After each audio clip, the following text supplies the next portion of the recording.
तो यार देखो, आज तक मैंने कोई भी ऐसे फ्रीलांसिंग साइट मैंने यूज़ नहीं किया। जैसे हो गया फाइवर, हो गया अपवर्क, हो गया freelancer.com हो गया। मैंने आज तक जो भी क्लाइंट्स मैंने फाइंड किया हुआ है, जो भी क्लाइंट के साथ मैंने काम किया, वो सिर्फ और सिर्फ कॉल ईमेल से ही मैंने रीच आउट किया है। बहुत सारे ऐसे दोस्त मुझे मैसेज करते हैं, यार क्लाइंट ही नहीं मिल रहा है, क्लाइंट ही नहीं मिल रहा है। फिर मैं उनसे पूछता हूँ, भाई वो ठीक है, आप कहाँ कैसे फाइंड करते हो? आप प्लेटफॉर्म यूज़ करते हो या फिर आप कॉल मेल करते हो?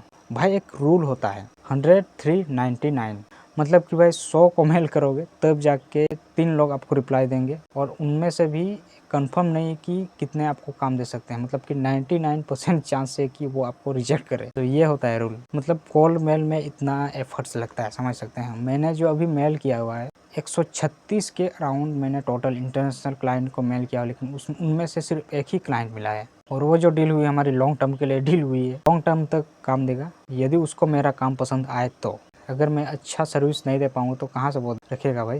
देखो भाई, कॉल मेल से एक चीज़ तो होती है कि भाई यदि आपका काम एक बार क्लाइंट को पसंद आए तो ये कह सकता है कि वो लॉन्ग टर्म तक आपके साथ जुड़ा रहे, लॉन्ग टर्म तक आपको काम दे। बाकी डिसाइड आपको खुद करना है कि आप लॉन्ग टर्म तक उसके साथ जुड़ कर रह पाओगे या फिर नहीं, और ये तभी होगा जब आप वैल्यूबल सर्विस दे पाओ। बात करें सभी जो मैंने इंडियन क्लाइंट का काम छोड़ दिया, वो किस लिए छोड़ दिया? मेन रीज़न तो वो बजट नहीं है, मेन रीज़न कुछ और ही है। मैंने क्यों छोड़ा और आगे मैं काम करूँगा या फिर नहीं, वो वीडियो आने वाला है। वो उस वीडियो में सारी चीज़ आपको एक्सप्लेन कर दूँगा। और दोस्तों, एक चीज़ आपको मैं कहना चाहूँ कि यदि आप इंटरनेशनल पे जा रहे हो, इंटरनेशनल क्लाइंट के साथ काम कर रहे हो, तो एक चीज़ आपको होना चाहिए, वो है प्रोफेशनल होना चाहिए। बिना प्लानिंग करके आप यदि मेल करने जा रहे हो तो रिस्पॉन्स आने का वो जो है चांसेस बहुत कम आ जाता है। और कैसे प्रोफेशनल होना है, वो आने वाले सीरीज में आपको सारी इन्फॉर्मेशन मिलेगी। मेक श्योर कि आप चैनल को सब्सक्राइब करो, नोटिफिकेशन बेल ऑन करो। देखो भाई, इंडियन क्लाइंट का जो मैं काम करता था, कई क्रिएटर का मैंने बल्क में काम लिया हुआ है, जो एक ही दिन में वो 10-15 तक देते हैं। तो वो जो थंबनेल बनाने में सुबह से लेकर शाम हो जाती थी, समझ रहे हैं ना। और एक थंबनेल का तकरीबन आप कैलकुलेट करो, ऐसे क्रिएटर से मैं 70-80 रुपीज़ लेता था, तो भाई कितना हो रहा है। तो यार मैंने देखा, यार काम बहुत ज़्यादा है लेकिन पेमेंट उतना नहीं है। हालांकि बल्क में ठीक ही है, बट मुझे लगा यार क्यों ना एक बार बाहर का लेवल का ट्राई किया जाए। इसीलिए फाइनली मैंने ये डिसाइड किया हुआ कि फ़िलहाल तो मैं नहीं कर पाऊँगा, क्योंकि मैं उन लोगों का यदि काम करूँगा तो यार 24 घंटे उसी में लगा रहूँगा, और बाकी का जो अपना प्रोडक्टिविटी के लिए काम है वो नहीं कर पाऊँगा। इसलिए फ़िलहाल मैंने छोड़ा है। क्यों? और मुझे जो है सबसे पहले दोस्तों क्या लगता था मालूम है? एक दोस्त मुझे बोला सबसे पहले, बोला यार तुम बाहर के क्लाइंट को क्यों रीच आउट नहीं करते हो? मुझे लगा बाहर के क्लाइंट को कैसे रीच आउट करूँ? बाहर के तो बाहर के होते हैं भाई।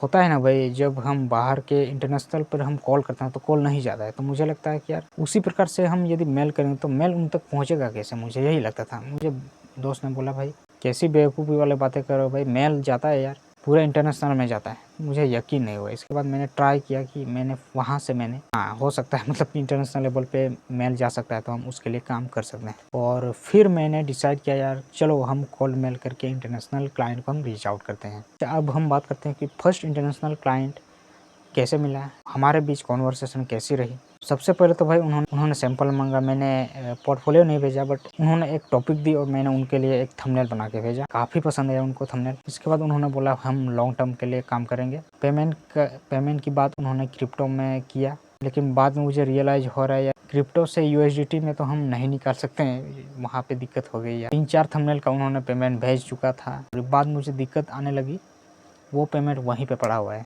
तो यार ऐसी बात नहीं है कि ये जो मुझे क्लाइंट मिला सिर्फ इसी ने सिलेक्शन कर दिया, ऐसा नहीं है भाई। 3-4 क्लाइंट ने रिप्लाई किया था, मतलब कि उनमें से मैंने 2 बंदे को सैंपल दे दिया था। एक का ये रहा सैंपल, दूसरे का मैंने 3 सैंपल दिया हुआ था, हालांकि कोई रिस्पॉन्स नहीं आया। एक क्लाइंट ने बोला, यार मैं उसका मैनेजर हूँ, मैंने उनसे बात किया और अभी उनको नीड नहीं है। अभी तो इस प्रकार से होता है यार। 99% क्लाइंट जो है बाद में रिजेक्ट कर देते हैं। ये सब की रिजेक्शन तो कंफर्म है, सेलेक्ट करेगा उसमें कोई कंफर्मेशन नहीं है, लेकिन रिजेक्शन हमेशा उसका जो रेट है वो हमेशा ज़्यादा ही रहता है, 99%। तो यदि आप बिगिनर हो तो किसी प्लेटफॉर्म का वेट मत करो, डायरेक्ट मेल करो। सबसे सिंपल और पावरफुल तरीका है, प्रोफेशनल है। और क्लाइंट का ट्रस्ट जिताने के लिए सबसे पहले आपको थंबनेल में सबसे बढ़िया देना होगा, टाइम देना होगा, क्रिएटिविटी ऐड करनी होगी। तो कमेंट करो यदि आप कोल्ड ईमेल टेम्पलेट चाहिए, मैं आपको दे दूंगा आने वाले वीडियोस में। और लाइक करो यदि आप भी फर्स्ट इंटरनेशनल क्लाइंट चाहते हो, and subscribe for more freelancing tips. तो आज के लिए इतना ही, मिलते हैं नेक्स्ट में, तब तक के लिए जय हिंद, जय भारत।